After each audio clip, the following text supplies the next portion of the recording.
Well, here we are again with another question that has come in from our series on Romans chapter 8 called Assurance. And the question is, how can I rest in Romans 8:28 when I don't see or experience the good that Paul promises God is doing through my circumstances?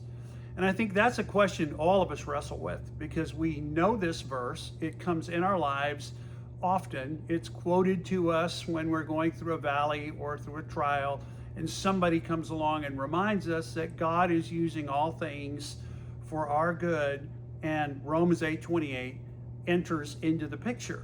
And yet at the same time, we don't experience that good, or we don't see that good, at least in our mind. And so how do I navigate when Romans 8:28 doesn't appear to be good in my life? And I would suggest that as you come to Romans 8:28, we may have misidentified something important.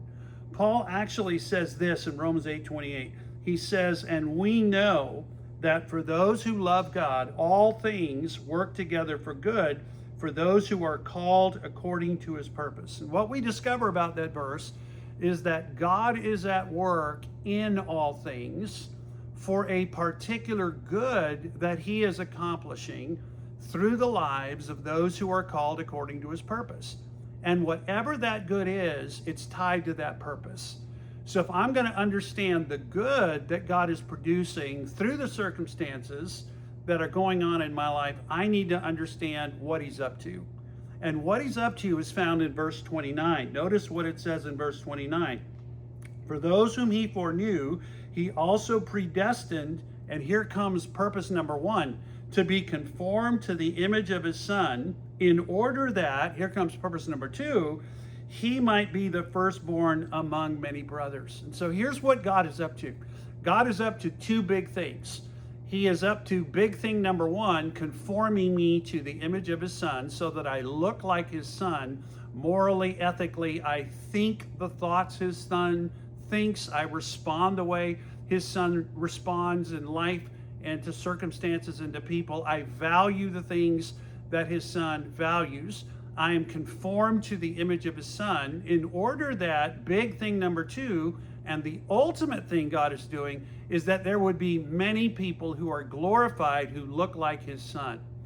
And so he is using all things that go on around me, to me, and in me to accomplish those two big purposes. And that changes the equation.